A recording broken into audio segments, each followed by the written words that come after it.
Pues bien, mis amigos, bienvenidos a nuevamente su sección de El Profecías. Y pues bueno, en esta ocasión estamos queriendo entrar en un tema que creo yo y es muy mencionado en las redes, por lo menos yo he estado observando eso. Y pues bueno, es el tema del arrebatamiento. Entonces la pregunta que yo quisiera poner en la mesa en esta ocasión es: ¿qué es el arrebatamiento?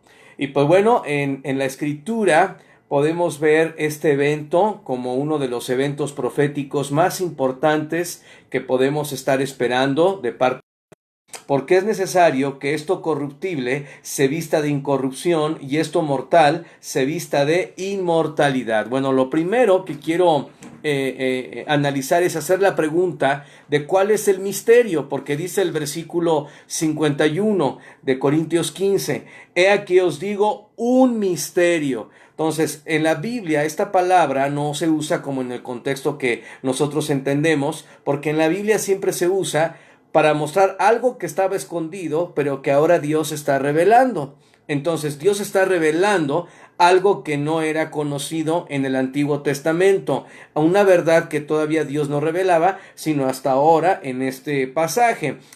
Que todo el Antiguo Testamento puede dar testimonio de ello. Lo que es nuevo es que va a haber una generación de cristianos que no van a experimentar la muerte física. Ese es el verdadero misterio nuevo. Pero que todos, aunque no todos van a experimentar la muerte física, como la última generación de cristianos, sí todos vamos a ser transformados, es decir, vamos a recibir un cuerpo nuevo, un cuerpo glorificado, lo cual podremos después ocupar de hablar de este cuerpo glorificado en otra cápsula. Pero bueno, lo primero que quiero que veamos es esta parte importante de entender que la nueva revelación de Dios en este evento futuro es que va a haber una generación de cristianos que no van a experimentar la muerte física, sino que van a ser transformados, y como dice el pasaje, en un momento, en un abrir y cerrar de ojos. O sea, miren, en algo instantáneamente. Pero también quiero hacer énfasis en un punto que voy a mencionar en el siguiente texto. Dice que esto va a suceder a la final trompeta, porque se tocará la trompeta y los muertos serán resucitados incorruptibles y nosotros seremos transformados, hablando de aquellos que estarán vivos y que no han todavía experimentado la muerte física. Ahora, con esto en mente vamos a buscar otro texto que nos habla del arrebatamiento, y en realidad esta palabra que estamos usando pues no apareció aquí en Corintios, pero cuando vamos a Primera Tesalonicenses capítulo 4, el Señor sí nos revela ya a través del mismo apóstol Pablo la verdad de este evento futuro que conocemos como el arrebatamiento. En algunos casos se le dice rapto, pero bueno, yo considero que esa palabra está conectada con algo negativo, sobre todo hablando de los secuestros. Pero vamos a ver aquí lo que dice Primera Corintios capítulo 4 versículo 13. Dice: tampoco queremos, hermanos, que ignoréis acerca de los que duermen, para que no os entristezcáis como los otros que no tienen esperanza. Otra vez habla de los dormidos. Y esta frase también, que a la vez que la usa Pablo en Corintios, aquí nuevamente, habla de los creyentes en Cristo, porque en verdad el cristiano no está muerto, solo duerme, su cuerpo está en la tierra esperando la resurrección. Entonces de eso habla. Entonces nuevamente dice Pablo: tampoco queremos, hermanos, que ignoréis acerca de los que duermen, para que no os entristezcáis como los otros que no tienen esperanza. Porque si creemos que Jesús murió y resucitó, que es la base de la salvación, y también en Corintios 15, los primeros versículos hablan de eso, dice: porque si creemos que Jesús murió y resucitó, así también traerá Dios con Jesús a los que durmieron en él. Entonces está hablando de que este evento es un evento de una generación de cristianos, ¿verdad? Que diga, de los cristianos, perdón, que han creído en él, y como resultado de esta esperanza, él los va a resucitar. Voy a volver a repetir aquí: porque si creemos que Jesús murió y resucitó, así también traerá Dios con Jesús a los que durmieron en él. Es decir, Dios va a traer a los que están muertos, pero que han creído en él. Y dice, por lo cual, versículo 15, os decimos esto en palabra del Señor, que nosotros que vivimos, que habremos quedado hasta la venida del Señor, no precederemos a los que durmieron. Es decir, no nos vamos a adelantar a los que vienen con Él o que están muertos y que van a venir con Él de esta forma. Dice, porque el Señor mismo, y vean nuevamente la conexión con el texto de Corintios 15, porque el Señor mismo, con voz de mando, con voz de arcángel y con trompeta de Dios. Fíjense cómo en los dos eventos hace mención Pablo de una trompeta. Y esto es muy importante y quiero hacer llamar la atención en este punto, porque en el Antiguo Testamento, cuando Dios sacó a la nación de Israel del desierto al monte Sinaí, en el monte Sinaí Dios les dio un sistema de comunicación por trompetas.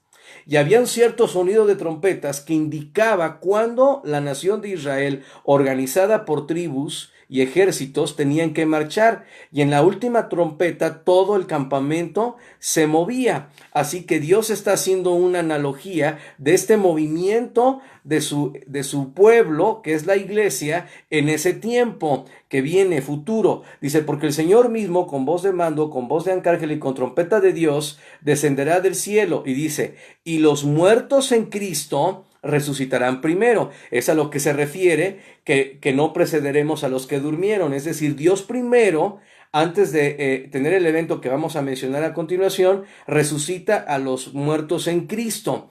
No a los muertos muertos, sino a los muertos en Cristo, los que han confiado en Él. Y luego dice el versículo 17, luego nosotros, los que vivimos, los que hayamos quedado, seremos arrebatados.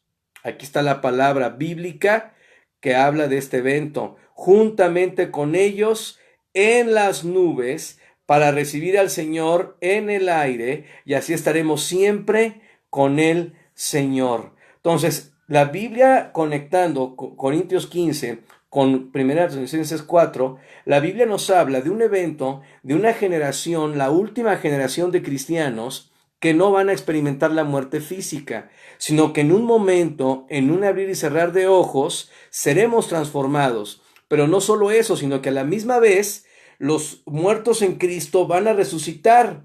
Entonces el Señor viniendo va a levantar a los muertos en Cristo y en las nubes nos va a tomar para llevarnos y estar con Él en el aire. Ahora, estas dos cosas quiero dejarlas simplemente como una reflexión. Este evento no es un evento físico para todo el mundo, porque dice que vamos a recibir al Señor en el aire. Es decir, es muy diferente a la segunda venida, cuando Cristo va a posar sus pies sobre el monte de los olivos, que repito, en otra cápsula también lo podremos ver. Aquí está hablando de un evento donde el Señor en el aire viene por su iglesia llevada por las nubes a su presencia. Y nada más quiero dejarles como reflexión que las nubes en muchos contextos de la Biblia pueden ser tomados como un transporte que Dios usa, un transporte celestial, como los carros de fuego que se llevaron a Elías cuando él estaba en la tierra. Este tipo de transportes celestiales son esas nubes que también se mencionan en el Shekinah, o en esta parte de la nube de Dios que guiaba a los judíos en el desierto y que estaba también con ellos. Y nada más para terminar en esta reflexión, en el Salmo 104, Dios nos habla de estas nubes. Y con esto quiero dejar un resumen o una conclusión. Aquí en el Salmo 104, versículo 3, vean lo que dice: que establece sus aposentos entre las aguas, el que pone las nubes por su carroza, el que anda sobre las alas del viento. Entonces, cuando la Biblia nos habla en Tesalonicenses 4 de que las nubes van a arrebatar a la generación de creyentes que van a ser transformados en el aire, para recibir al Señor en el aire. Ese es un evento invisible para el mundo en el sentido de que es Cristo, pero visible porque habrá millones de personas en el mundo que desaparecerán instantáneamente. Así que para concluir en esta cápsula, el arrebatamiento es el siguiente evento profético que esperamos como iglesia, en el cual Dios, en un momento, en un abrir y cerrar de ojos, nos va a transformar para en el aire recibir a nuestro Señor Jesucristo y estar siempre con Él. Esta es la esperanza bienaventurada y este es el gozo de la iglesia cuando ha confiado en su Salvador Jesucristo. Dios los bendiga. Hasta la próxima cápsula del profe Cías.